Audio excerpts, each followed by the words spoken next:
Handa na ba ang inyong mga puso para sa isang kwentong susubok sa inyong pananaw tungkol sa yaman at pagkatao? May mga pagkakataong ang kinang ng alahas ay sadyang nakabubulag, kaya't hindi na natin makita kung sino ang totoo at kung sino ang nagpapanggap. Halina't pakinggan natin ang simula ng isang unos sa loob ng isang mansyon. Sabi nila, ang katotohanan daw ay parang langis sa tubig. Kahit anong pilit mong ilubog, aahon at aahon pa rin ito sa ibabaw. Pero paano kung ang tubig ay kasing lalim ng karagatan at ang katotohanan ay pilit nilulunod ng mga taong makapangyarihan? Sa Hacienda Bighani, ang bawat ngiti ay may kapalit at ang bawat katahimikan ay may tinatagong sigaw. Mabigat ang hangin sa loob ng Hacienda Bighani. Iyon ang unang napansin ni Liab. Pagtapak pa lang niya sa marmol na sahig ng napakalawak na mansyon. Para bang bawat hakbang niya ay sinusukat? Bawat galaw ay binabantayan ng mga naglalakihang painting ng mga ninuno ng pamilya de Villa na nakasabit sa matataas na pader. Unang araw pa lang niya bilang katulong, pero pakiramdam niya ay 1 taon na. Ang bigat na pasan ng kanyang dibdib. Hindi siya narito para mamangha sa yaman. Narito siya dahil sa kanyang kapatid na si Dante. Ang bawat sulok ng mansyong ito na kanyang lilinisin ay katumbas ng gamot at pag-asa para sa operasyon ng kapatid. Kailangan niyang magtiis. Kailangan niyang magpakumbaba. Habang nagpupunas ng alikabok sa gitna ng Grand Hall, napako ang tingin ni Liab sa isang estante na gawa sa makapal na salamin. Sa loob nito, nakahimlay ang isang kwintas na tila sumasapos sa lahat ng ilaw sa kwarto. Ito ang luha ng langit. Isang kwintas na may palawit na diamanting hugis, pumatak na luha, napapalibutan ng maliliit na asul na bato. Napakaganda, napakalinis. Tila hindi ito bagay sa mundong ito na puno ng dumi at hirap. Sa sobrang pagkamangha, hindi na malaya ni Liab na napalapit na pala ang kanyang muka sa salamin. Gusto lang niyang makita kung totoo ba ang kislap nito. Sino ang nagsabing pwede mong lapitan yan? Ang boses ay malamig, matalas, at humihiwa sa katahimikan. Napatalon si Liab at mabilis na umatras. Sa tuktok ng grand staircase, nakatayo si Senyora Dahas. Nakasuot ito ng itim na seda. Ang kanyang muka ay walang emosyon, pero ang mga mata ay nanlilisik. Pasensya na po, senyora. Nanginginig na sagot ni Liab. Nakayuko agad ang ulo. Nanasilaw lang po ako sa ganda. Bumaba si Senyora Dahas. Mabagal. Ritmo ng isang reyna na naglalakad patungo sa kanyang bihag. Tumigil siya sa harap mismo ni Liab. Amoy na amoy ni Liab ang mamahaling pabango ng senyora. Pero sa ilalim nito ay parang amoy ng isang lumang bakal. Ang mga katulad mo, bulong ng senyora habang dahan-dahang pinapadaan ang daliri sa salamin ng estante, tila pinapawi ang hininga ni Liab na dumapo doon, ay hindi dapat tumitingin sa mga bagay na hindi nila kailanman maaabot. Baka kasi isipin mong pwede mong angkinin. Tandaan mo, Liab, ang dumi, kahit anong gawin, dumi pa rin. Huwag mong dudumihan ng tingin mo ang kayamanan ng pamilyang ito. Opo, senyora, hindi na po mauulit. Halos pabulong na sagot ni Liab. Pinipigilan ang luhang namumuo sa kanyang mga mata. Tumalikod ang senyora at naglakad palayo. Iniwan si Liab na nanginginig ang mga tuhod. Iyon ang unang babala. At alam ni Liab na sa mundong ito, ang babala ay kalahating hakbang lang bago ang parusa. Nang sumapit ang hapon, tumakas sandali si Liab papunta sa kusina para uminom ng tubig. Tuyo na ang lalamunan niya sa kakapunas ng mga antik na kagamitan. Doon niya nakita ang isang lalaki na nakaupo sa may dirty kitchen, naglilinis ng sapatos. Siya na si Kalasag, ang driver ng pamilya. Tumingala ito nang pumasok si Liab. Iba ang mga mata niya. Hindi katulad ng kay Senyora na mapanghusga o kay Don Gunita na laging wala sa sarili. Ang mga mata ni Kalasag ay parang kalmadong lawa, malalim, pero payapa. "Bago ka?" tanong nito. Mababa ang boses, baritono, pero hindi nakakatakot. Tumango si Liab habang kumukuha ng baso. "Opo, ako po si Liab." "Kalasag," pakilala ng lalaki, sabay abot ng isang platito ng tinapay na nasa mesa. "Kainin mo to. Alam kong hindi ka pa nanananghalian. Madalas makalimutan ni Senyora na tao rin ang mga nagtatrabaho dito." Nagulat si Liab. Sa buong araw na puro utos at irap ang natanggap niya, ang simpleng piraso ng tinapay na ito ay parang ginto. "Salamat po," sagot niya, at doon lang siya nakangiti ng totoo. Tinitigan siya ni Kalasag ng seryoso. "Mag-ingat ka dito, Liab. Ang bahay na ito, maraming sulok na madilim kahit bukas lahat ng ilaw. Huwag kang masyadong magtitiwala at huwag kang aalis sa pwesto mo." May babala sa boses ni Kalasag, pero hindi ito pananakot. Ito ay pag-aalala. Isang pag-aalala mula sa isang taong matagal nang nakasaksi sa mga laro ng pamilya De Villa. Gabi. Bumuhos ang malakas na ulan sa San Agos. Ang Hacienda Bigani ay tila isang higanting kuta sa gitna ng bagyo. Hindi makatulog si Liab sa kwarto ng mga katulong. Iniisip niya si Dante. Kumusta na kaya ito sa ospital? Sapat na ba ang kikitain niya? Bumangon siya para kumuha sana ulit ng tubig. Habang naglalakad sa madilim na pasilyo sa second floor na mahigpit na ipinagbabawal kapag gabi, narinig niya ang mga boses mula sa opisina ni Don Gunita. Bahagyang nakabukas ang pinto. Alam niyang mali ang makinig, pero ang lakas ng boses ay tumagos sa pader. "Wala na tayong pera, Ricardo. Ubus na." Boses yon ng isang lalaking hindi niya kilala. Marahil ay ang abogado o accountant ng pamilya. "Huwag kang maingay," sagot ni Don Gunita. Ang boses ay nanginginig sa galit o takot. "Kapag nalaman ni Elara ito, tapos ako. Gawan mo ng paraan. Sangla, utang, kahit ano. Wala na tayong maisasangla. Ang lupang ito, alam mong hindi na sa inyo ito sa papel." Napahawak si Liab sa kanyang bibig. Ang pamilyang De Villa? Walang pera? Ang marangyang mansyon na ito ay isang kasinungalingan. Sa takot na mahuli, mabilis na tumakbo pabalik si Liab sa kanyang kwarto. Pero bago siya tuluyang makalayo, may nakita siyang anino na lumabas mula sa kabilang kwarto. Si Sir Kilabot, ang pamangkin ng Don. Nakasuot ito ng hoodie at mabilis na bumaba ng hagdan patungo sa likurang pinto. May hawak itong maliit na bagay na kumikislap bago niya ito ibinulsa. Kinabahan si Liab. Gusto niyang sabihin kay Kalasag ang nakita niya. Pero sino ba naman siya? Isang hamak na katulong sa kanyang unang araw. Pinili niyang manahimik at ipikit ang mga mata. Nagdarasal na sana ay panaginip lang ang lahat. Pero hindi panaginip ang gumising sa kanya kinabukasan. Ito ay isang tili, isang matinis at nakakapanindig balahibong sigaw mula sa Grand Hall. "Nanakaw! Ang kwintas ko! Tulong!" Nagkukumahog na bumangon si Liab at sumama sa iba pang mga katulong papunta sa sala.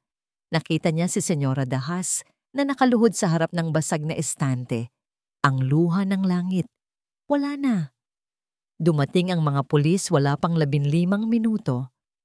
Ang buong mansyon ay naging sirkus ng investigasyon. Si Don Gunita ay nakaupo sa sofa, hawak ang dibdib, namumutla. Si Sir Kilabot ay nasa gilid, mukhang bagong gising at nagkukunwaring naguguluhan. At si Kalasag, nasa may pintuan, nakatingin kay Liab nang may halong pangamba. "Sino ang pumasok dito kagabi?" tanong ng hepe ng pulisya. Biglang tumayo si Senyora Dahas. Ang kanyang muka ay hindi na maipinta sa galit. Ang kanyang mga mata ay parang mga punyal na naghahanap ng sasaksakin. Inilibot niya ang tingin sa mga kasambahay hanggang sa tumigil ito kay Liab. Dahan-dahan, Itinaas ng senyora ang kanyang daliri at itinuro ang nanginginig na si Liab. Siya, madiing sabi ni Senyora Dahas. Siya ang nakita kong uhaw sa kwintas ko kahapon. Siya ang bago. Siya ang mahirap na nangangailangan ng pera. Siya ang kumuha. Napasinghap ang lahat. Hindi po. Maawa po kayo, senyora. Tanggi ni Liab. Lumalakas ang kabog ng dibdib na parang sasabog. Wala po akong kinalaman. Halughugin ang gamit niya. Utos ng senyora sa mga pulis. Ngayon din. Tumingin si Liab kay Kalasag. Tulong ang sigaw ng kanyang mga mata. Pero sa pagkakataong ito, yumuko si Kalasag at hindi siya tiningnan. Ang lalasag na inaasahan niya ay tila nawalan ng tibay. At sa sandaling iyon, naramdaman ni Liab ang tunay na lamig ng Hacienda Bighani, ang lamig ng walang kakampi. Huwag po. Parang awa niyo na. Wala po akong kinuha. Ang pakiusap ni Liab ay tila isang basag na kampana sa gitna ng kaguluhan. Hinihila siya ng 2 pulis paakyat sa hagdan, pabalik sa kwarto ng mga katulong. Ang kanyang mga paa ay halos hindi na sumasayad sa sahig, parang basahan na lang siyang kinakaladkad. Sa likuran nila, sumusunod si Senyora Dahas. Ang takong ng kanyang sapatos ay tumutunog ng madiin sa sahig. Klak, klak, klak. Bawat hakbang ay parang pako na ibinabaon sa kabaong ng pag-asa ni Liab. Halugugin ninyo ang lahat, sigaw ng senyora. Walang ititira, kahit isang hibla ng sinulid. Ang mga magnanakaw na gaya niyan, magaling magtago ng baho. Nang makarating sila sa maliit at masikip na kwarto na tinutuluyan ni Liab, agad na kinuha ng pulis ang kanyang luma at kupas na bag. Itinaob ito sa kama. Blag. Nalaglag ang kakarampot niyang gamit. Ilang piraso ng damit na pambahay, isang rosaryo, toothbrush, at isang maliit na pitaka na may lamang barya. At sa gitna ng mga ito, isang litrato. Ang litrato ni Dante, ang kapatid niyang nakaratay sa ospital, na nakangiti kahit payat na payat. Dinampot ni Liab ang litrato, nanginginig ang mga kamay, niyakap ito sa kanyang dibdib. Yan lang po ang meron ako. Mahirap lang po kami, pero hindi po ako kriminal. Talaga? Sarkastikong sagot ni Senyora Dahas. Pumasok ito sa kwarto at may dinampot mula sa ilalim ng kama ni Liab. Isang pares ng puting guwantes, ang guwantes na ginagamit sa paglilinis ng mga antik. Itinaas ito ng senyora na parang isang tropeyo. Kung gayon, ano ang ginagawa nito dito? Tanong ng senyora. Nanlilisik ang mga mata. Ito ang guwantes na nakita kong suot mo kahapon habang nilalandi mo ng tingin ang kwintas ko at nakita ko ang kaparehas nito sa tabi ng nabasag na estante kanina. Bakit mo tinatago ito kung wala kang ginawang masama? Nanlaki ang mga mata ni Liab. Senyora, uniform po namin yan. Lahat po ng katulong may ganyan. At nilagay ko po yan dyan kagabi pagkatapos maglinis. Sinungaling! Isang malakas na sampal ang dumapo sa pisngi ni Liab. Pak! Ang tunog ay umaling-awngaw sa maliit na kwarto. Napahawak si Liab sa kanyang mukha. Mainit, mahapdi. Pero mas masakit ang naramdaman niya sa loob ng kanyang dibdib. Ang dangal na iningatan niya at ng kanyang mga magulang sa probinsya, sa isang iglap ay tinapakan na parang putik. Alam ko ang motibo mo. Bulong ni Senyora Dahas, inilapit ang mukha kay Liab. Kailangan mo ng pera para sa kapatid mong may sakit, hindi ba? Desperada ka. At ang mga desperadong tao, gagawin ng lahat, kahit ang kumagat sa kamay na nagpapakain sa kanila. Senyora, hindi po. Humahagulgol na si Liab. Kailangan ko po ng pera, opo. Pero hindi ko po ipapakain sa kapatid ko ang galing sa nakaw. Matatakot po ako sa Diyos. Diyos? Tumawa ng mapakla ang senyora. Walang Diyos sa loob ng presinto, Hija. Hulihin niyo na yan. Muling hinila ng mga pulis si Liab pababa ng hagdan. Sa bawat hakbang, Nararamdaman niya ang pagtingin ng mga tao sa mansyon. Ang ibang mga katulong ay nakayuko, takot na madamay. Si Sir Kilabot ay nakasandal sa may pinto ng sala. May nilalarong lighter sa kamay at nang magtama ang paningin nila ni Liab, ngumisi ito ng bahagya. Isang nangising nagsasabing, "Pasensya ka na, kailangan ng alay." Pagdating sa Grand Hall, nagpupumiglas si Liab. Hinahanap ng mga mata niya ang sino mang pwedeng tumulong.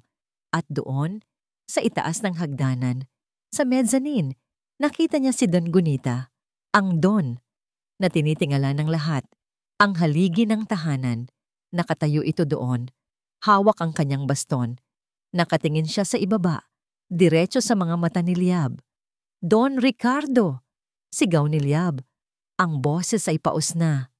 "Sir, tulungan niyo po ako. Alam niyo pong hindi ko magagawa ito, sir." Pero hindi gumalaw si Don Gunita. Ang mukha nito ay blanko, parang isang estatwa. Walang galit, pero wala ring awa. Sa titig na yon, naintindihan ni Liab ang isang nakakapanlumong katotohanan. Alam niya, alam ng matanda na inosente siya, pero pinili nitong manahimik. Ang katahimikan ng Don ay mas mabigat pa sa sigaw ng senyora. Dahan-dahang tumalikod si Don Gunita at pumasok sa kanyang kwarto. Isinasara ang pinto sa likuran niya. Kasabay ng pagsara ng pinto ang tuluyang pagguho ng pag-asa ni Liab. "Tama na ang drama!" Sigaw ng pulis. Naramdaman ni Liab ang malamig na bakal na pumulupot sa kanyang mga pulsuhan. Click, click. Ang tunog ng posas ay parang kandado na nagsara sa kanyang kinabukasan. Hinihila na siya palabas ng mansyon patungo sa police mobile. Ang sikat ng araw sa labas ay masakit sa mata. Kabaligtaran ng dilim na bumabalot sa buhay niya ngayon. Bago siya tuluyang ipasok sa sasakyan, lumingon si Liab sa huling pagkakataon. Sa may garahe, nakatayo si Kalasag. Si Kalasag na nagbigay sa kanya ng tinapay. Si Kalasag na nagsabing mag-ingat siya. Si Kalasag na akala niya ay magiging kakampi niya. Nagkatitigan sila. Ang mga mata ni Liab ay nagmamakaawa. Punong-puno ng luha, nagtatanong, "Bakit hindi mo ako ipagtanggol? Alam mong mabuti akong tao."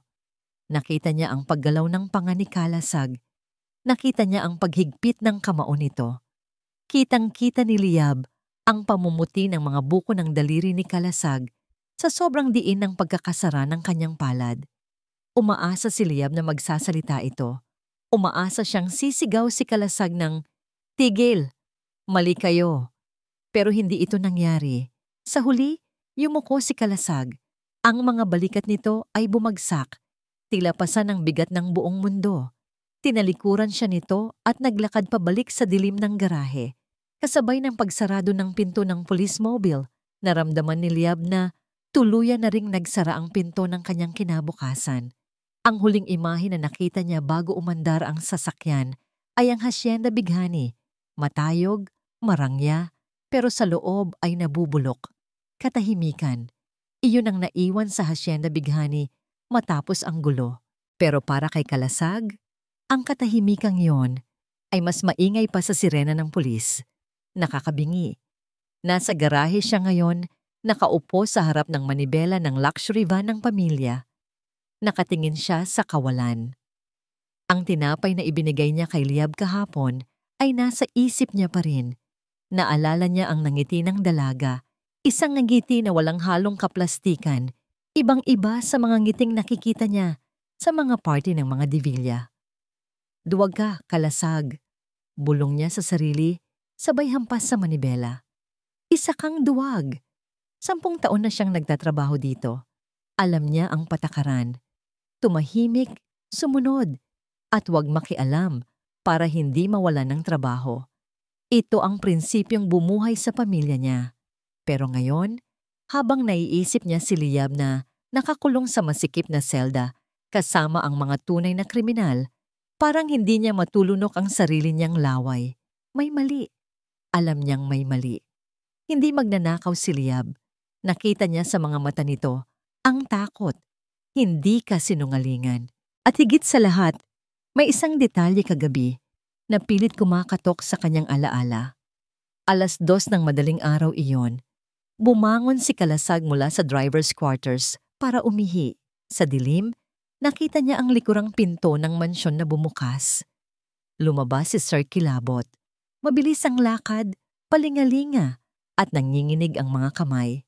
Sumakay ito sa sports car, ang kotseng ipinagbabawal ni Don Gunita na gamitin ng sinuman maliban sa kanya, at humarurot paalis.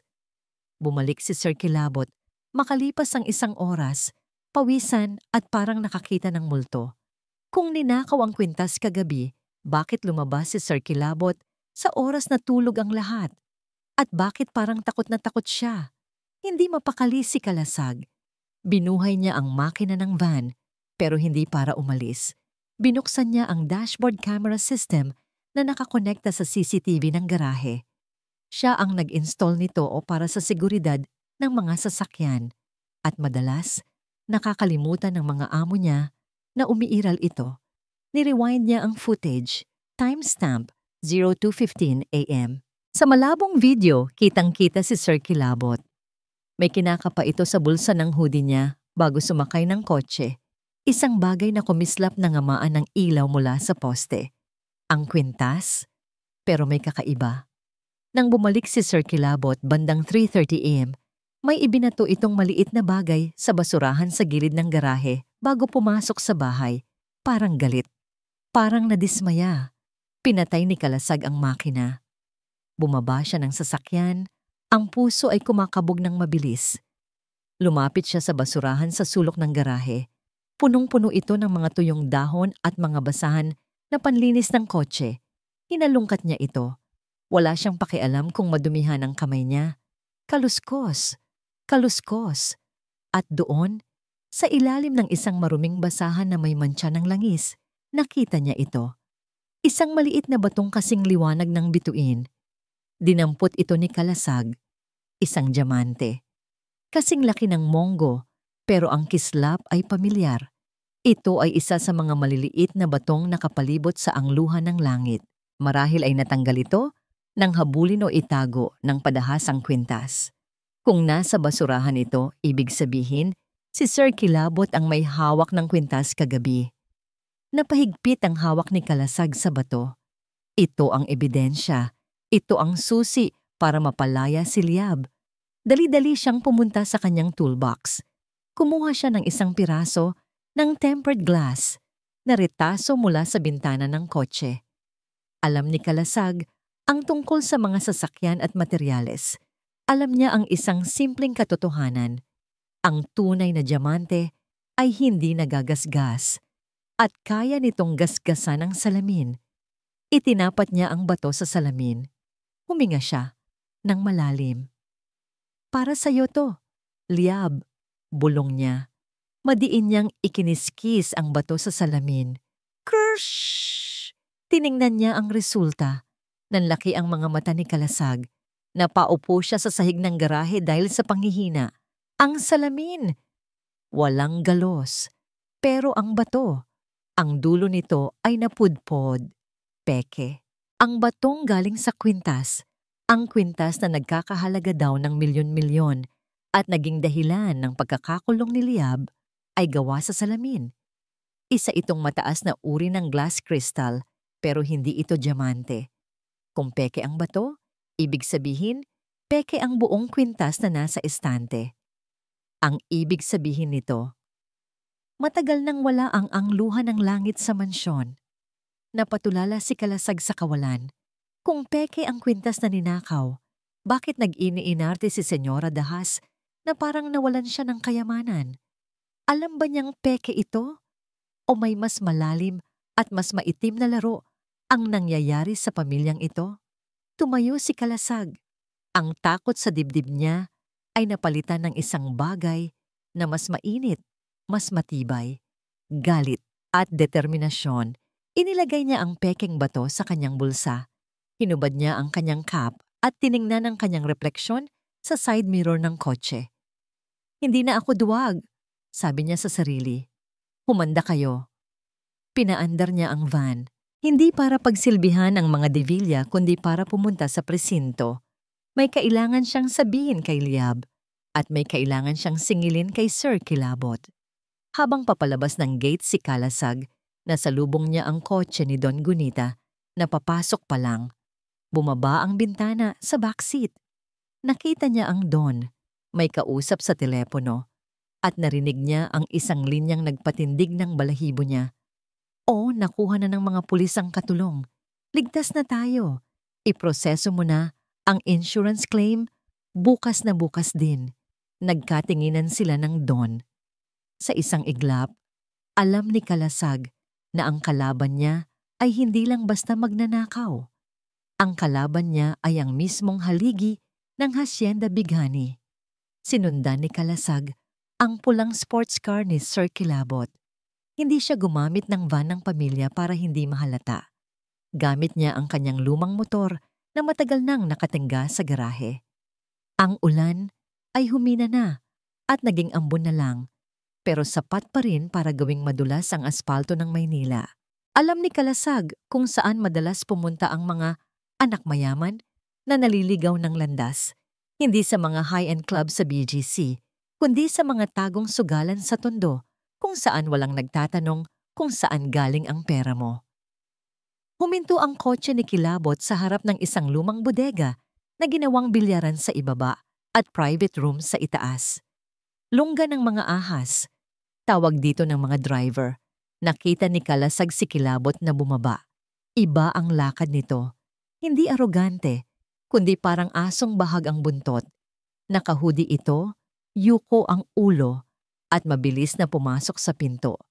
Ipinarada ni Kalasag ang motor sa madilim na eskinita. Suot ang kanyang itim na jacket at sombrero, humalo siya sa dilim. Hindi siya pumasok sa main entrance. Umakyat siya sa fire exit sa likod, kung saan may bintanang laging nakabukas para sa usok ng sigarilyo. Mula sa kanyang pwesto, dinig na dinig niya ang boses sa loob. "Boss, bigyan niyo pa ako ng 1 linggo. Pakiusap." Boses iyon ni Kilabot, nanginginig. Basag. Sumilip si Kalasag. Nakita niya si Sir Kilabot na nakaluhod sa sahig. Sa harap nito, nakaupo sa isang monoblock chair si Mang Romy, ang kilalang loan shark sa lugar. May 2 maton sa likod ni Romy, nilalaro ang mga balisong. 1 linggo? Tumawa si Mang Romy. Ang tawa ay parang yero na kinakaladkad sa semento. Jack! Ilang 1 linggo na ba ang binigay ko sa'yo? Ang sabi mo kagabi, may dala kang pambayad. Asan na? Eto na boss. Dukot ni Kilabot sa kanyang bulsa. Inilabas niya ang kwintas. Kahit sa madilim na kwarto, kumislap ito. Ang luha ng langit. Milyon-milyon ang halaga niyan. Sobra-sobra pa sa utang ko na 5 milyon. Nanlaki ang mga mata ni Kalasag sa kanyang pinagtataguan.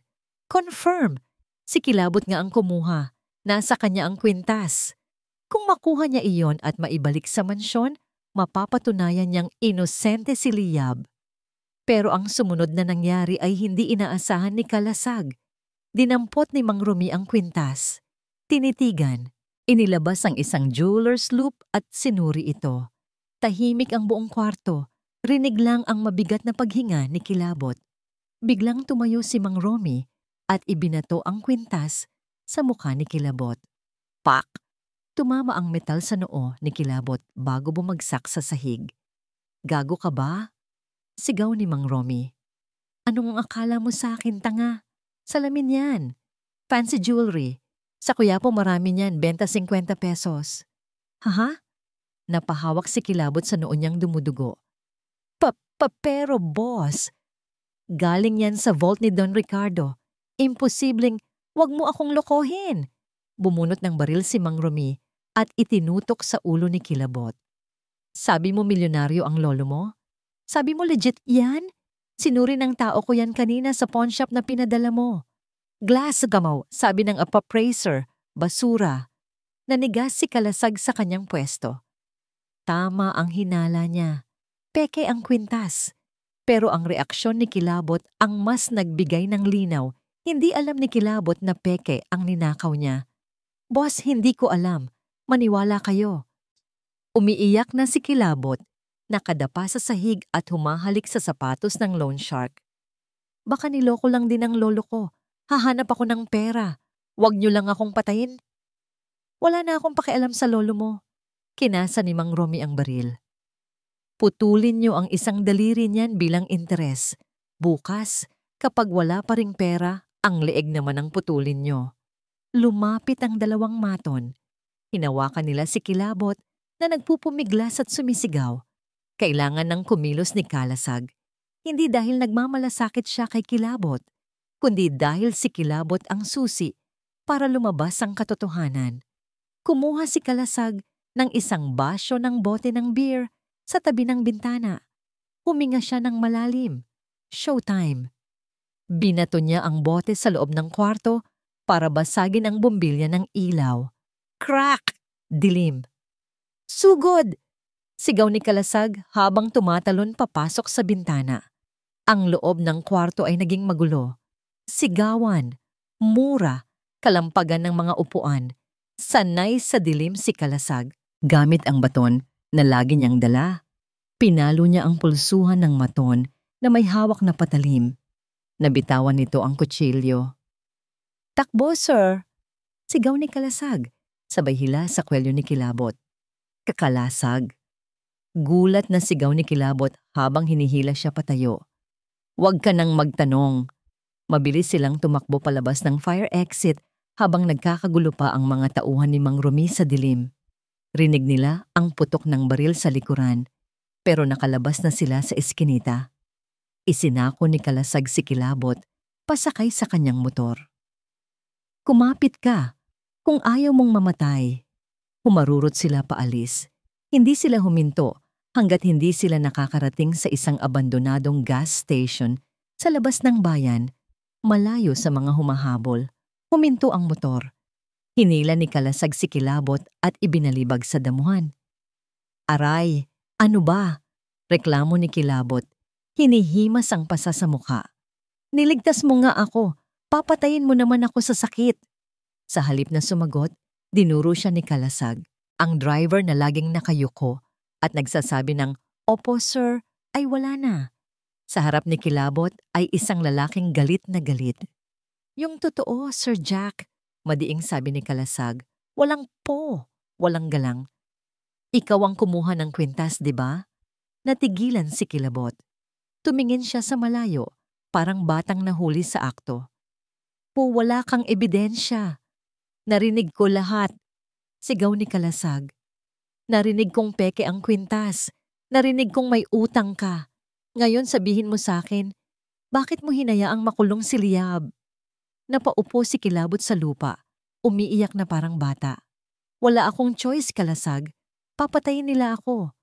Akala ko totoo yung kwintas. Kinuha ko sa vault ni Lolo nung madaling araw. Alam ko ang combination kasi nakita ko siya minsan. Akala ko sapat na yun para mabayaran ang utang ko. Lumapit si Kalasag, hinawakan ang kwelyo ng amo.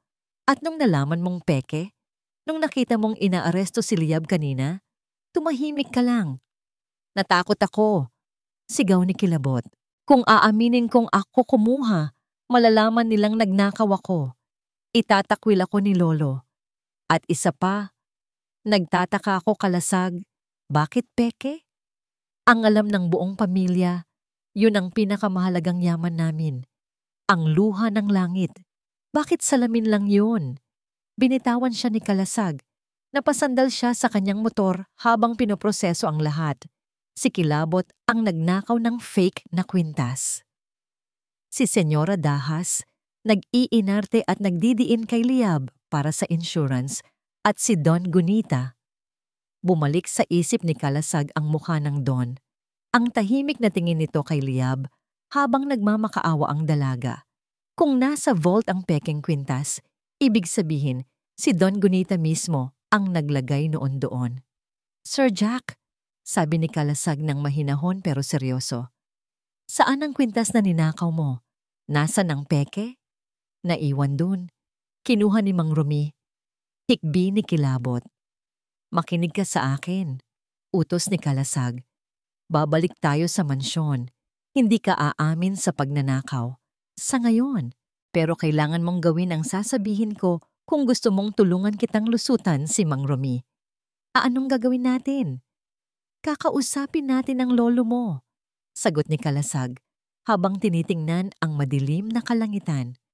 Dahil sa tingin ko, hindi ikaw ang tunay na magnanakaw sa pamilyang ito. Ikaw nagnakaw ka ng basura, pero ang lolo mo, siya ang nagnakaw ng kinabukasan ng inosenteng tao. Sumakay ulit si Kalasag sa motor. Sakay, bago pa tuluyang mabulok si Liab sa kulungan. Samantala, sa loob ng masikip at mabahong selda, nakasandal si Liab sa malamig na pader. Yakap-yakap niya ang kanyang mga tuhod. Wala nang luhang lumalabas sa kanyang mga mata. Ubos na. Sa labas ng rehas, dumaan ang isang pulis na may dalang folder. "Dalangin," tawag nito. "May bisita ka." Napatingala si Liab. Umaasa. Kalasag? Pero hindi si Kalasag ang lumitaw. Pumasok sa visiting area si Don Gunita. Nakasuot ito ng magarang barong, dala ang kanyang baston. Malinis, mabango, kagalang-galang.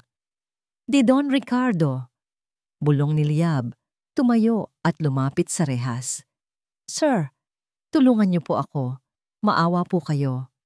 Tinitigan siya ng matanda. Sa unang pagkakataon, nakita ni Liab ang lungkot sa mata nito. Hindi lungkot para kay Liab, kundi lungkot ng isang taong pagod na sa pagpapanggap. "Liab," garalgalang boses ng Don. "May sakit ang kapatid mo, hindi ba? Kailangan niya ng operasyon." "Opo, sir. Opo." "Paano kung sabihin ko sa'yo?" Kadahan-dahang sabi ng Don. "Nasagot ko na ang operasyon niya. Ililipat natin siya sa pinakamagandang ospital. Gagaling siya. Magkakaroon ng magandang buhay ang pamilya niyo pag-uwi sa probinsya." Nabuhayan ng loob si Liab. "Talaga po? Maraming salamat po. Hulog kayo ng langit." Pero pinutol siya ng Don. "Kailangan mong gawin ang isang bagay para sa akin." "Ano po yun?" "Kahit ano po." Lumapit ang mukha ng Don sa rehas at sa mahinang bulong na dumurog sa puso ni Liab, sinabi niya, "Aminin mo ang krimen.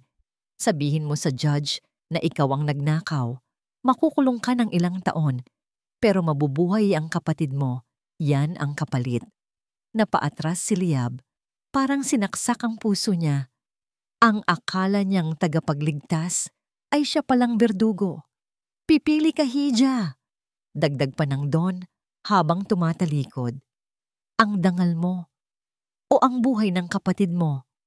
Naiwan si Liab na nakatulala habang ang bigat ng desisyon ay dahan-dahang pumapatay sa kanyang pag-asa. Maingat na pumasok si Kalasag at Sir Kilabot sa likurang pinto ng mansyon. Tahimik ang buong kabahayan. 3:00 na ng madaling araw. Ang mga ilaw sa Grand Hall ay patay na. Tanging ang emergency lights na lang ang nagbibigay ng anino sa mga rebulto at painting. "Dito ka lang," bulong ni Kalasag kay Kilabot. "Huwag kang aalis. Kapag may nakakita sa'yo, sabihin mo lasing ka lang at kumuha ng tubig." "Saan ka pupunta?" Nanginginig na tanong ni Kilabot. Hawak pa rin ang kanyang nasugatang noo. "Sa opisina ng lolo mo." Alam ni Kalasag na delikado ang gagawin niya. Pero kailangan niya ng matibay na ebidensya bago siya humarap kay Senyora Dahas o sa mga pulis. Kung peke ang kwintas na nasa vault, kailangan niyang malaman kung kailan ito napalitan at kung saan napunta ang totoo. Dahan-dahan niyang pinihit ang seradura ng opisina ni Don Gunita. Bukas ito. Pagpasok niya, sinalubong siya ng amoy ng mamahaling tabako at lumang papel. Binuksan niya ang flashlight ng kanyang cellphone. Sinimulan niyang halughugin ang mga drawer. Wala sa ibabaw. Wala sa mga folder ng Hacienda Operations. Lumapit siya sa isang antique cabinet sa sulok. Nakakandado ito, pero gamit ang isang hairpin na napulot niya sa sahig ng sasakyan kanina, nagawa niya itong buksan. Natuto siya nito sa kalye bago pa siya naging driver ng mga mayayaman. Click! Bumukas ang cabinet. Sa loob, walang alahas. Ang naroon ay mga sulat, mga sobrang may tatak ng iba't ibang kasino, hindi lang sa Pilipinas, kundi pati sa Macau at Las Vegas. Binasa ni Kalasag ang isa. May petsa ito 5 taon na ang nakakaraan. Final warning, settlement of debt, amounting to 50 million pesos. Kumuha pa siya ng isa. Notice of foreclosure, Hacienda Bigani title. Nanlaki ang mga mata ni Kalasag, ang mansyon, ang lupa, ang yaman. Lahat pala ay ilusyon na lang. Matagal nang nakasangla ang lahat. At sa ilalim ng tumpok ng mga sulat, nakita niya ang isang resibo mula sa isang pribadong auction house sa Hong Kong. Item sold, ang luha ng langit. Necklace date, 2018. Amount, $2.5 million USD. Seller, Ricardo de Villa ng Hina. Ang tuhod ni Kalasag. 5 taon na palang wala ang kwintas. Ibinenta na ito ni Don Gunita para takpan ang mga utang niya sa sugal. At pinalitan niya ito ng peke para hindi mahalata ni Senyora Dahas at ng publiko. Kaya pala, hindi natinag ang Don ng makulong si Liab dahil ang pagkakakulong kay Liab at ang pagdedeklara ng nakawan ay ang final exit plan niya. Makukuha niya ang pera ng insurance at may masisising iba sa pagkawala ng kwintas. Isang demonyong plano. Isinilid ni Kalasag ang mga resibo sa kanyang jacket. Aalis na sana siya nang biglang bumukas ang ilaw sa opisina. Nasilaw si Kalasag. Magaling, boses ng isang matanda. Nakatayo sa may pinto si Don Gunita. Hindi ito mukhang bagong gising. Nakabihis pa rin ito, hawak ang kanyang baston sa kaliwang kamay. At sa kanang kamay, nakahawak ang isang revolver na nakatutok kay Kalasag. Don Ricardo. Alam ko namang matalino ka, Kalasag, sabi ng Don. Dahan-dahang isinara ang pinto gamit ang kanyang likod. Masyado kang matalino para sa isang driver. Kaya nga gusto kita tahimik ka lang. Pero minsan ang pagiging mausisa ay nakakamatay. Bakit, Don? Tanong ni Kalasag. Hindi inaalis ang tingin sa baril. Bakit niyo hahayaang mabulok sa kulungan ang isang inosenteng babae para sa kasalanan niyo? Ngumisi ang Don, isang nangiting walang init. Dahil kailangan ng pamilyang ito ng salbabida. Lubog na tayo, Kalasag. Ubos na ang yaman. Ang insurance money na lang ang pag-asa para hindi kami pulutin sa kangkungan. At si Liab, siya ang sacrificial lamb. Maliit na bagay ang buhay niya kumpara sa dangal ng mga Devilla. Dangal? Napailing si Kalasag. Wala na kayong dangal, Don. Matagal na. Kumasa ang baril ng Don. Ibigay mo sa akin ang mga papel, Kalasag, o dito ka nabibigyan ng huling serbisyo. Huminga ng malalim si Kalasag. Nasa bingit siya ng kamatayan. Pero alam niyang hindi siya pwedeng mamatay dito. Kailangan siya ni Liab. Nakatutok ang baril sa dibdib ni Kalasag. Ramdam niya ang pawis na tumutulo sa kanyang likod. Don, bago mo kalabitin yan, sabi ni Kalasag ng mahinahon, isipin mo muna, nasa labas si Sir Jack. Alam niya ang totoo. Alam niyang peke ang kwintas dahil siya mismo ang kumuha ng fake at nagtangkang magsanla. Kung papatayin niyo ako, kakanta ang apo niyo sa takot. Natigilan si Don Gunita. Bahagyang bumaba ang dulo ng baril. Si Jack? Ang tangang yon? Opo. At kung mawawala ako, may kopya na ako ng mga dokumentong to na nasend sa cloud. Pagsisinungaling ni Kalasag. Kalat na ito sa internet bukas.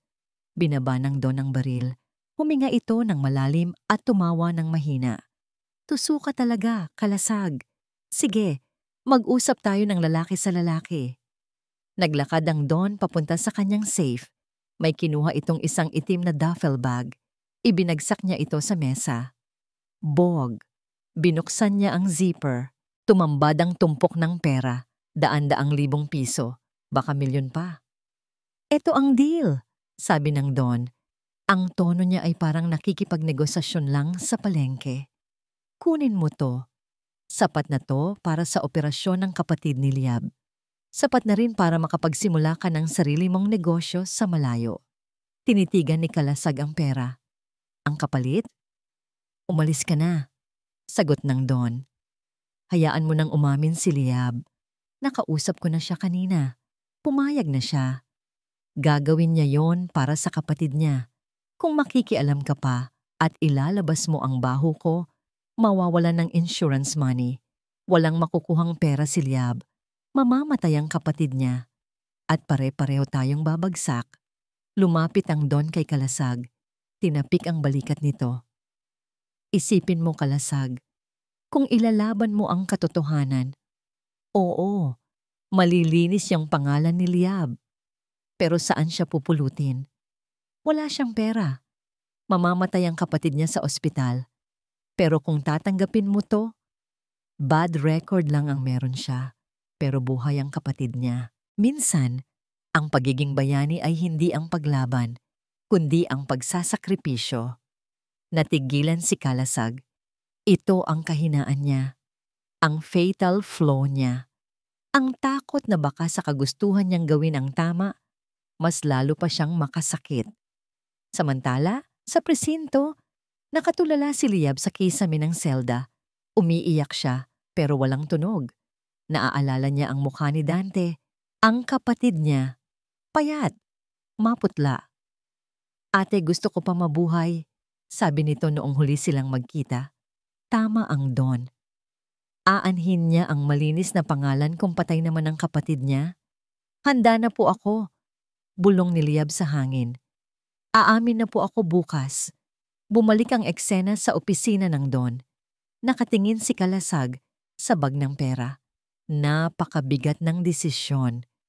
Ang katotohanan o ang buhay, ang prinsipyo o ang praktikalidad. Dahan-dahang inabot ni Kalasag ang hawakan ng bag. Napangiti si Don Gunita. Magaling. Alam kong praktikal kang tao. Binitbit ni Kalasag ang bag. Mabigat. Singbigat ng konsensya. Alis na ako, Don, sabi ni Kalasag. Hindi tumitingin sa matanda. Siguraduhin mong hindi na kita makikita bukas, sagot ng Don. Lumabas si Kalasag ng opisina. Nadaanan niya si Sir Kilabot na nagtatago sa pasilyo. Kay Kalasag, anong nangyari? Ano yang dala mo? Tanong ni Kilabot. Hindi sumagot si Kalasag.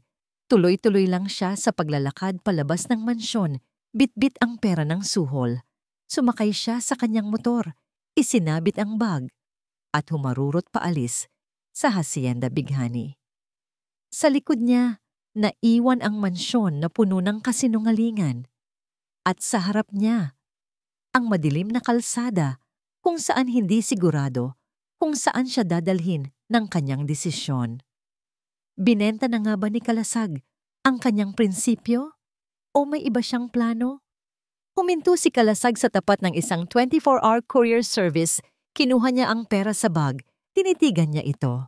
Pagkatapos, kinuha niya ang kanyang cellphone at tinawagan ang isang numero na matagal na niyang hindi tinatawagan. Ang numero ng kanyang dating kaibigan na ngayon ay isa ng private investigator. Pare, sabi ni Kalasag sa telepono, ang boses ay matigas at desidido. Gising ka pa ba? May ipapagawa ako sa'yo. At may pambayad ako. Malaki. Tumingin si Kalasag sa kawalan. Ang mata ay nagniningas. Hindi ko ililigtas ang kapatid ni Liab gamit ang pera ng demonyo. Ililigtas ko silang dalawa sa paraang alam ko. Magsisimula na ang totoong laban. Umaga. Sa loob ng presinto, amoy kape at lumang papel. Nakaupo si Liab sa harap ng investigador. Namumugto ang kanyang mga mata. Sa harap niya ay isang kapirasong papel, ang Affidavit of Confession. Pirmahan mo na yan, Miss Dalangin, sabi ng pulis na halatang nagmamadali. Para matapos na to, may usapan na ang abogado ng mga Divilla at ang piskal. Mababawasan ang sentensya mo kapag umamin ka na ngayon.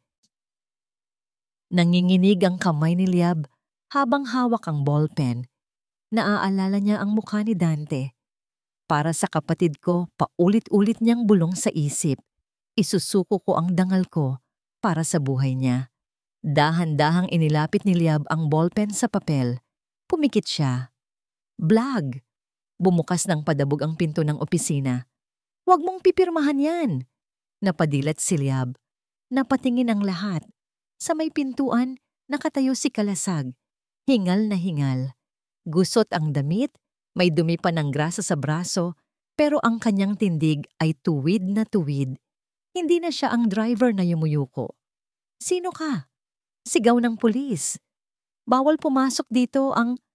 Naglakad si Kalasag palapit at ibinagsak ang isang makapal na resibo sa mesa ng pulis. Bail! Mading sabi ni Kalasag. Nagbayad na ako ng piyansa sa clerk of court. May release order na dyan.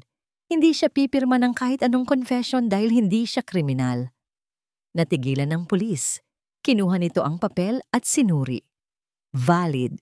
Walang magagawa ang batas, kundi palayain pansamantala ang akusado. Kalasag! Bulong ni Liab. Tumulo ang luha. Bakit? Bakit ka bumalik? Ang sabi ni Don Gunita. Hinawakan ni Kalasag ang kamay ni Liab at itinayo ito. Huwag mong intindihin ang sinabi ng matandang yon. Tara na, aalis na tayo dito.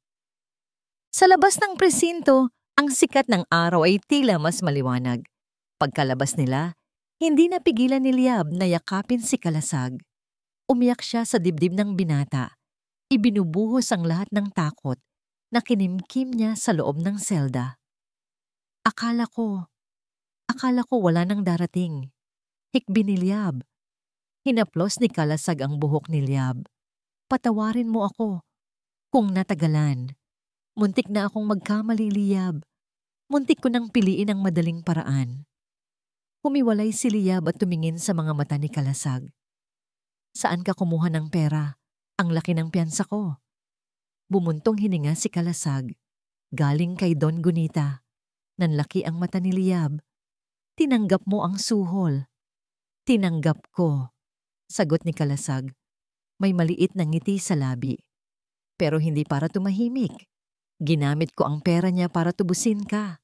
At ang sobra, ibinayad ko sa isang pribadong investigador para kunin ang statement ng may-ari ng pawn shop at kumuha ng kopya ng CCTV sa Tondo. Nagulat si Liab. Hindi siya makapaniwala sa tapang na ipinapakita ni Kalasag ngayon. Hawak ko na ang ebidensya, Liab. Patuloy ni Kalasag. Inilabas ang cellphone at mga dokumentong nakuha niya sa opisina ng Don.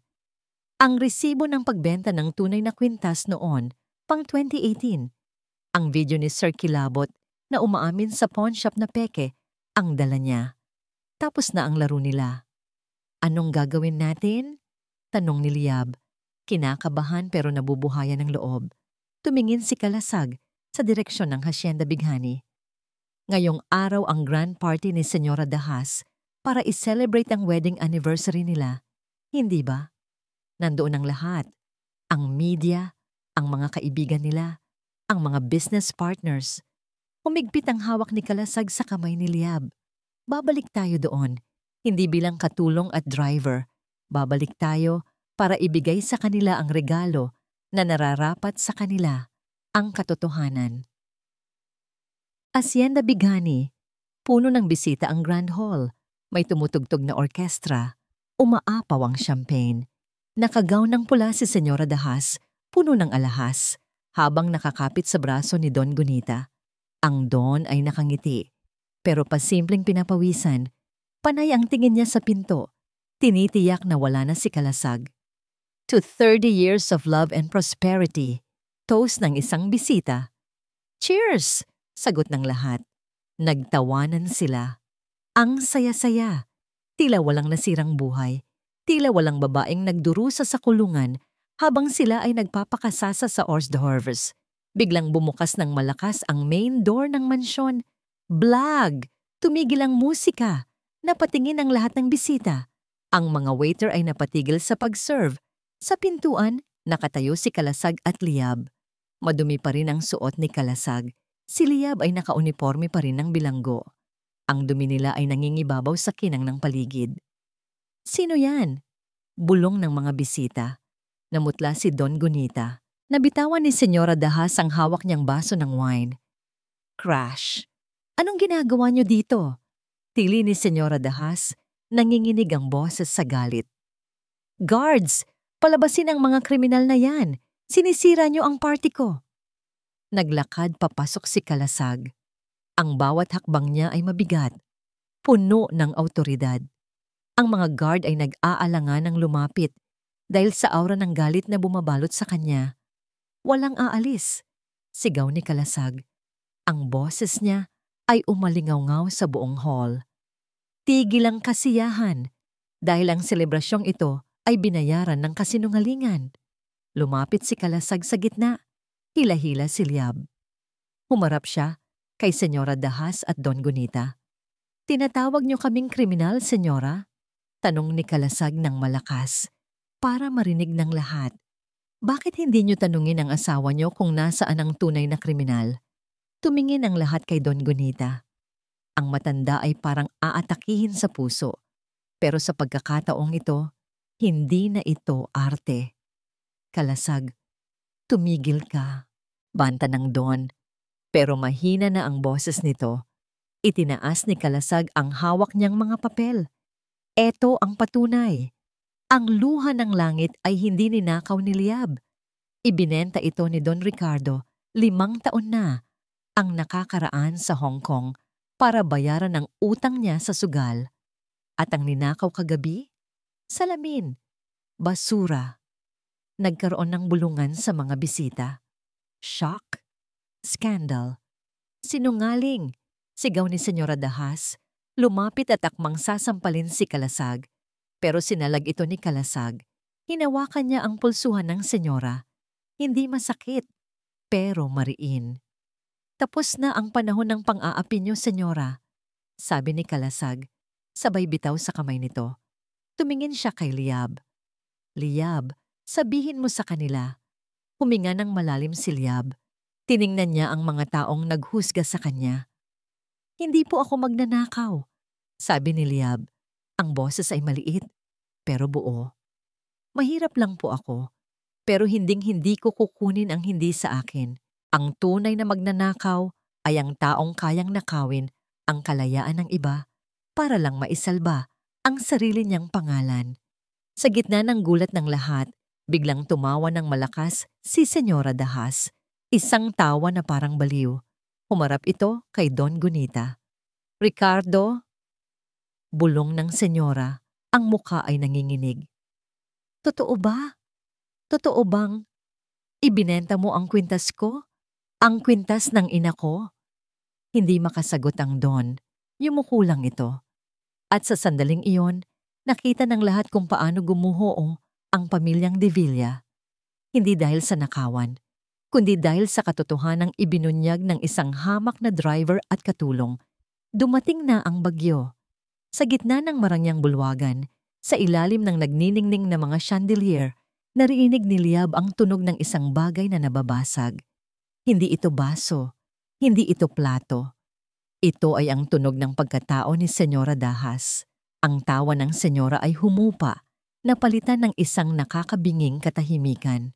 Ang mga bisita, mga politiko, negosyante at socialites ay nakanganga. Hindi alam kung dapat ba silang umalis o manood sa eskandalong ito na mas matindi pa sa anumang teleserye. Nakatingin lang si Liab. Ang kanang kamay niya ay mahigpit na hawak ni Kalasag. Ramdam niya ang init ng palad nito, ang nag-iisang totoo sa kwartong ito na puno ng mga peke. Ricardo, inulit ni Senyora Dahas. Ang boses niya ay parang bubog na gumagasgas sa lalamunan. Sumagot ka! Totoo ba ang sinasabi ng hampas lupang ito? Ibinenta mo ba ang luha ng langit? Ang pamana ng ina ko? Si Don Gunita, ang makapangyarihang haligi ng tahanan, ay umatras. Ang kanyang mukha na laging puno ng yabang ay ngayon ay kulay abo na. Tumingin siya sa paligid, naghahanap ng kakampi, pero lahat ng mata ay mapanghusga. Elara, makinig ka. Simula ng Don, Nakataas ang dalawang kamay na parang sumusuko. Gipit tayo noon. Kailangan ko ng puhunan para sa expansion ng hasyenda. Akala ko mababawi ko rin agad sa kasino. Akala ko mananalo ako. Sugal, napasinghap si Senyora Dahas. Ang kanyang mga mata ay nanlaki sa gulat at pandidiri. Isinugal mo ang kwintas ko at pinalitan mo ng salamin? Mabilis na lumapit si Senyora Dahas sa asawa at hinablot ang kwelyo ng barong nito. Nawala na ang pagiging donya niya. Sa sandaling iyon, siya ay isang babaeng niloko ng taong pinagkatiwalaan niya ng 3 dekada. Hayop ka! Sigaw ng senyora, sabay sampal sa asawa. Pak! Pinagmukha mo akong tanga sa harap ng mga kaibigan ko. 5 taon. 5 taon akong nagmamalaki suot ang pekeng alahas habang pinagtatawanan mo ako sa likod ko? Lara, tama na. Nakatingin sila. Pabulong na saway ni Don Gunita. Pilit tinatanggal ang kamay ng asawa. Wala akong pakialam. Habang nagkakagulo sila, naramdaman ni Liab ang paggaan ng kanyang dibdib. Ito ang mga taong tumapak sa kanya kanina. Ito ang mga taong nagpiring sa mata ng hustisya para lang maprotektahan ang kanilang pangalan. Ngayon, sila mismo ang sumisira sa isa't isa. Hindi lang yan, senyora. Biglang nagsalita si Kalasag sa tabi ni Liab. Napatingin ang lahat kay Kalasag. Nasaan si Sir Jack? Tanong ni Kalasag ng malakas. Mula sa likuran ng mga nagbubulungang bisita, lumabas si Sir Kilabot. Gusot ang damit, may pasa sa noo, at mukhang basang sisiw. Hindi siya makatingin sa kanyang lola. Jack? Tawag ni Senyora Dahas. Anong kinalaman mo dito? Lumapit si Sir Kilabot, nanginginig. Lumuhod siya sa harap ng kanyang lola. Sorry, lola. Humahagulgol na, sabi ni Jack. Ako po ang kumuha ng kwintas sa vault kagabi. May utang po ako sa sindikato. Papatayin nila ako. Kinuha ko yon para isanla. Pero nung nalaman kong peke yung nakuha ko, natakot ako. Ikaw ang kumuha? Napahawak si Senyora Dahas sa kanyang dibdib. Ikaw ang nagnakaw, pero tumingin siya kay Liab na nakatayo sa malayo. Suot pa rin ang uniforme ng preso. Pero hinayaan niyong ipakulong ang katulong. Ang babaeng walang kalaban-laban. Si Lolo po, turo ni Jack kay Don Gunita. Si Lolo ang may gusto. Sabi niya, mas mabuti ng ibang tao ang umako para makuha natin ang pera ng insurance. Napasinghap ang buong bulwagan. Insurance fraud, frame up, theft. Ito ay hindi na lang simpleng away pamilya. Ito ay krimen. Tumingin si Liab kay Don Gunita. Inaasahan niyang hihingi ito ng tawad. Inaasahan niyang makikita ang pagsisisi. Pero ang nakita niya ay ang titig ng isang taong nasukol. Wala kayong alam! Sigaw ni Don Gunita. Biglang nagbago ang anyo. Naging mabangis ito. Ginawa ko ang lahat para sa pamilyang ito. Ubos na tayo. Bankrupt na ang Hacienda Bighani. Ang lupang tinatayuan nyo ngayon. Sa bangko na ito. Kung hindi ko ginawa yon, sa kangkungan kayo pupulutin. Tinuro niya si Liab. Ang daliri niya ay nanginginig sa galit. At ikaw, hampas lupa ka. Binigyan kita ng pagkakataon. Binayaran kita. Kung tinanggap mo lang ang pera at tumahimik ka, buhay na sana ang kapatid mo. Ngayon, pare-pareho tayong walang makukuha. Hindi na tinag si Liab. Humakbang siya palapit. Humiwalay kay Kalasag. Itinaas niya ang kanyang noo. Wala na ang takot. Mawalang galang na po, Don Ricardo. Sagot ni Liab. Ang boses niya ay kalmado, pero matalim. Huwag niyo pong gamitin ang kapatid ko sa kasamaan niyo. Oo, mahirap kami. Kailangan namin ng pera. Pero ang kapatid ko, kahit may sakit, pinalaki kaming may dangal. Mas gugustuhin pa niyang mamatay kaysa mabuhay gamit ang perang galing sa panloloko niyo. Lalong nag-init ang ulo ng Don. Lapastangan. Akmang susugudin ni Don Gunita si Liab gamit ang kanyang baston nang biglang humarang si Kalasag. Sinalag ni Kalasag ang baston at itinulak ng bahagya ang matanda. Dahil sa hina ng katawan at bigat ng emosyon, napaupo si Don Gunita sa sahig. Bigla itong napahawak sa kanyang dibdib. "Ah! Ang puso ko!" Sigaw ni Don Gunita. Namimilipit ito sa sakit. "Tumawag kayo ng ambulansya! Masakit!" Nagkagulo ang mga tao. Inaatake si Don Ricardo. Si Senyora Dahas ay nakatayo lang, nakatingin sa asawa niyang nakabulagta. Walang awa sa mukha niya, tanging pagkamuhi. "Huwag kayong maniwala dyan," malamig na sabi ni Senyora Dahas habang inaayos ang kanyang magulong buhok. "Magaling siyang mag-acting. Ilang taon niya akong niloko. Baka pati iyan, peke rin." Pero namumutla na talaga si Don Gunita. Nag-uumpisa ng mangisay. Sa gitna ng kaguluhan, naramdaman ni Liab ang kamay ni Kalasag sa balikat niya. "Tara na, Liab," bulong ni Kalasag. "Wala na tayong gagawin dito. Tapos na ang laban." Tumingin si Liab sa paligid. Nakita niya ang mga pulis na pumapasok sa main door, hindi para hulihin siya, kundi para arestuhin ang Don dahil sa reklamo ng insurance company na tinawagan din pala ni Kalasag kanina. Nakita niya si Sir Kilabot na dinadampot ng mga otoridad. Nakita niya si Senyora Dahas na nakaupo sa isang silya, tulala, habang unti-unting inaalisan ng mga staff ng hotel, ng mga palamuti ang venue dahil hindi pa palabayad ang catering. Ang marangyang Hacienda Bighani sa isang iglap ay naging isang malungkot na sirkus. Naglakad palabas si Liab at Kalasag. Paglabas nila sa main door, sinalubong sila ng malamig na hangin ng gabi. Wala ng ulan. Maliwanag ang buwan. Huminga ng malalim si Liab.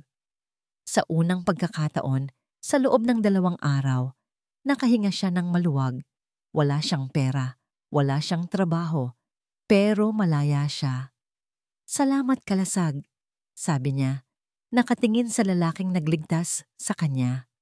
Ngumiti si Kalasag. "Wala yon. Sabi ko naman sa'yo, ako ang bahala." "Pero paano na si Dante?" tanong ni Liab. Bumalik ang pag-aalala sa kapatid. "Wala na akong pambayad sa operasyon." Tumingin si Kalasag sa kanya ng seryoso. May kinuha ito sa bulsa ng kanyang jacket, isang calling card. "Habang nag-iimbestiga ako kanina," sabi ni Kalasag, "may nakausap akong reporter.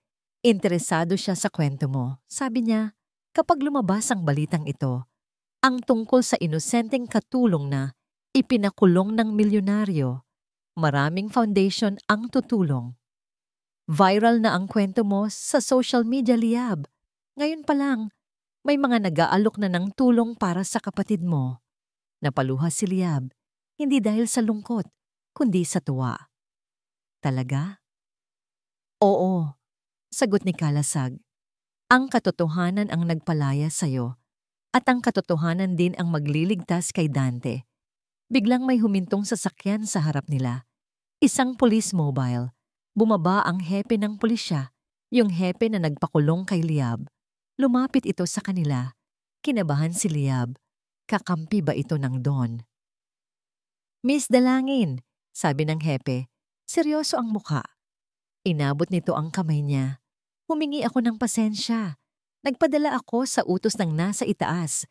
Malinis na ang record mo." At tumingin ang hepe kay Kalasag. "Ikaw lalaki. Kailangan mong sumama sa akin sa presinto." Nanlaki ang mata ni Liab. "Bakit po?" "Wala naman po siyang ginawang masama. Siya pa nga ang lumutas ng kaso." "Hindi dahil sa kaso," sagot ng hepe, "kundi dahil sa pagtanggap niya ng pera mula kay Don Ricardo kanina.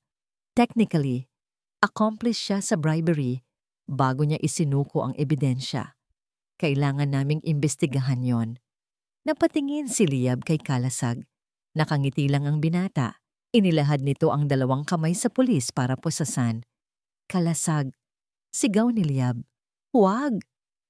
"Ayos lang, Liab," malumanay na sabi ni Kalasag habang pinoposasan siya. "Ginawa ko ang dapat kong gawin. Alam kong may kapalit ang bawat desisyon. Ang mahalaga, malaya ka na. At buhay ang kapatid mo. Sulit na yon para sa akin." Pinasakay si Kalasag sa police car. Naiwan si Liab lumipas ang 3 buwan. Nagbago na ang ihip ng hangin sa San Agos. Kung dati ang hangin ay amoy yaman at pabango mula sa mataas na bakod ng Hacienda Bighani, ngayon ay amoy dagat na ito. Maalat, presko, at malaya. Nakatayo si Liab sa dalampasigan. Pinapanood niya ang paghampas ng alon sa buhanginan. Sa bawat pag-urong ng tubig, pakiramdam niya ay tinatangay nito ang mga mapapait na alaala ng nakaraan. Marami na ang nagbago. Ang Hacienda Bighani ay tuluyan ng isinara. Nabalita sa radyo at telebisyon ang malaking eskandalo ng pamilya De Villa. Si Don Gunita, bagamat nakaligtas sa atake sa puso, ay kasalukuyang nasa hospital arrest. Ang kanyang mga ari-arian ay isa-isang kinumpiska ng bangko. Si Senyora Dahas naman, ang babaeng dating hindi makalakad nang walang alalay, ay huling nakita na sumasakay sa pampasaherong bus pabalik ng Maynila. Dala lang ang 2 maleta. Walang humatid. Walang nagpaalam. Ang mga kaibigan niya sa alta sosyedad ay parang bula na naglaho noong wala na siyang maipagmalaki. Si Sir Kilabot, nasa rehabilitation center na ngayon habang hinihintay ang pagdinig sa kaso niya. Bumuntong hininga si Liab. Isang mapait na katotohanan. Ang yaman na pinagmamalaki nila ay siya ring pumatay sa kanila. Ate! Napalingon si Liab. Mula sa di kalayuan, tumatakbo palapit si Dante. Hindi na ito nakahiga sa kama. Hindi na ito maputla. Bagamat payat pa rin, nakakangiti na ito at nakakalakad ng mag-isa. Ate, sabi ni Inay, handa na daw ang tanghalian. Masayang sigaw ni Dante. Napangiti si Liab.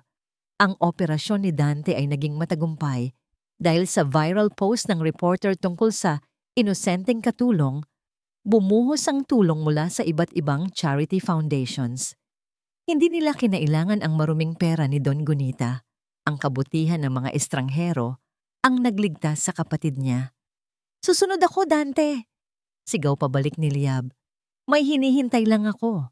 Tumango ang bata at tumakbo pabalik sa maliit nilang inuupahan malapit sa bayan. Tumingin muli si Liab sa kalsada. Sa dulo ng coastal road, may isang pamilyar na motorsiklo na paparating. Luma, maingay ang makina. Pero para kay Liab, ito ang pinakamagandang tunog sa mundo.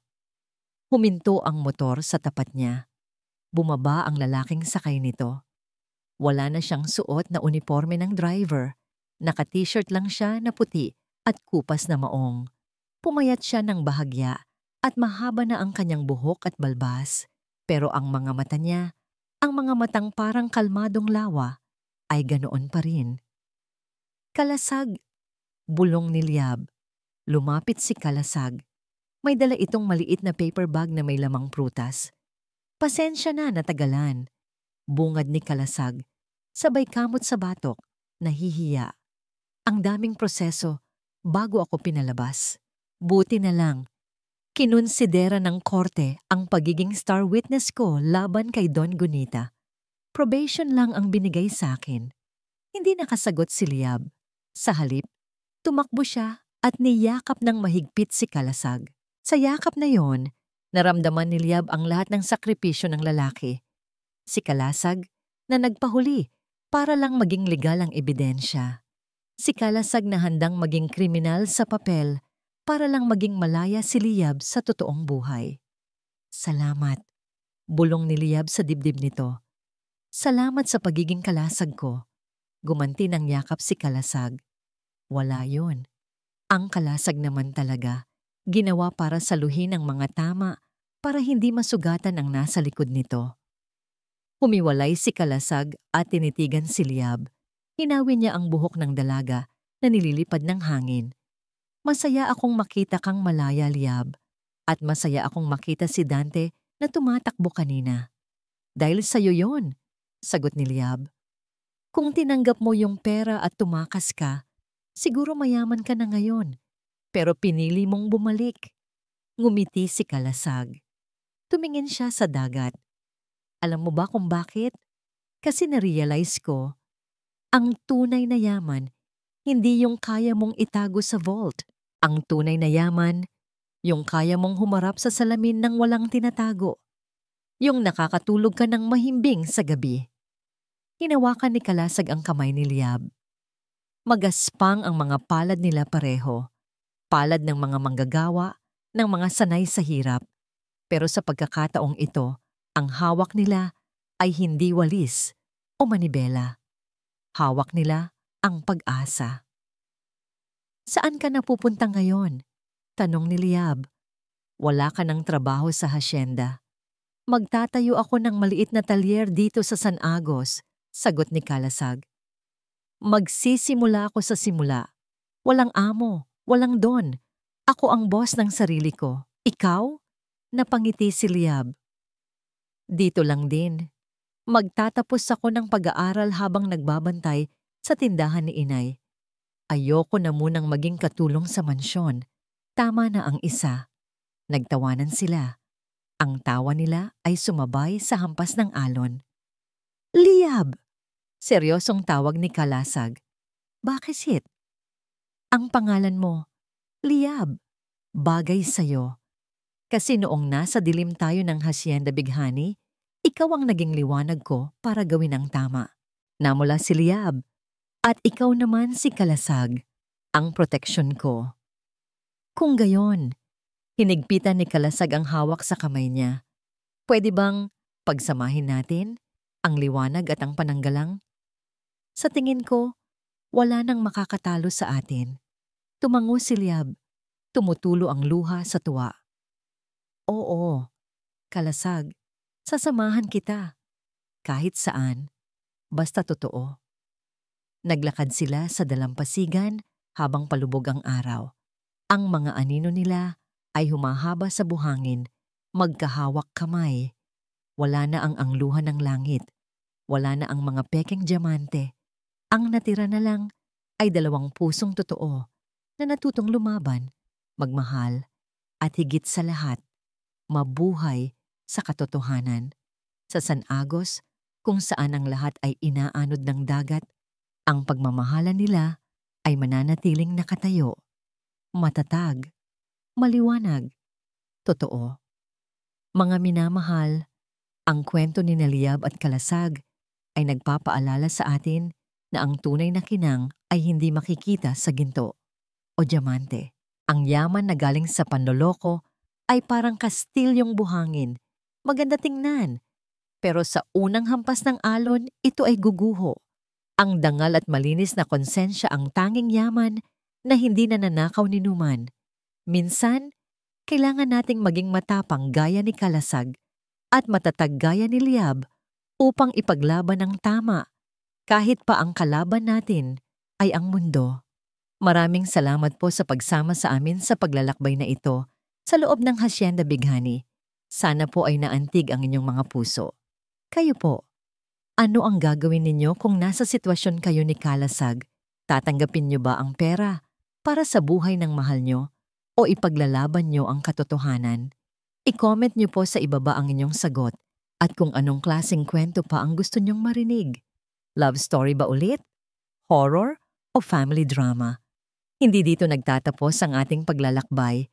Marami pa pong kwentong kasing ganda at mas puno ng aral dito sa aming channel. Kung nagustuhan niyo ang kwentong ito, i-like, i-share sa pamilya at mga kaibigan at mag-subscribe na rin para lagi kayong updated sa mga susunod pa naming kwento.